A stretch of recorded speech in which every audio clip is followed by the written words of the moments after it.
नमस्कार RJD rutting channel को आपको स्वागत। बेआईन जबरदखल उपरे पौरपालिका पक्षरु चढ़ाऊ रास्ता उच्छेद अभियान जारी। दीर्घ दिन धरी सहर में चली आसुवा बेआईन जबरदखल एवं रास्ता अवरोध समस्या को दृष्टि रखी रायगड़ा पौरपालिका पक्षरु किछि दिन हेबो जारी रखा जायतिबा उच्छेद अभियान को गतकाली आहुरी त्वरान्वित करा जायछि। पौरपालिका कार्यनिर्वाही अधिकारी निर्देश क्रमे म्युनिसिपालिटी कर्मचारी माने गतकाली मध्य ए बेआईन जबरदखल उपरे चढ़ाऊ जारी रखिथिले।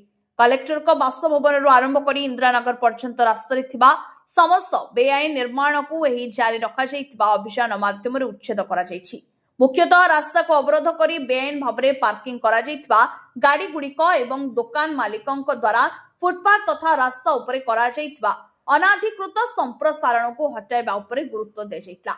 एही कार्यानुष्ठान जोगु शहर में ट्राफिक प्रवाह सुगम हेबो बोली आशा करा जाउछि। म्युनिसिपालिटी अभियान माध्यम सहरवासी को एक स्पष्ट वार्ता देछि। सर्वसाधारण रास्ता समस्तक व्यवसायी हुंतु किंबा साधारण नागरिक समस्त निजर दायित्व बुझा आवश्यक रही।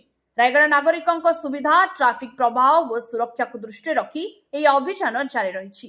पौरपालिका कर्तृपक्ष नागरिक और व्यवसायी को विनम्र अनुरोध करिसेंति जे सहर रास्ता रे कोनोसी प्रकार बाधा सृष्टि न करी म्युनिसिपालिटी नियमावली पालन करंतु एवं सुरक्षा एवं स्वच्छ रायगड़ा गठन करने समस्तंकर सामूहिक दायित्व।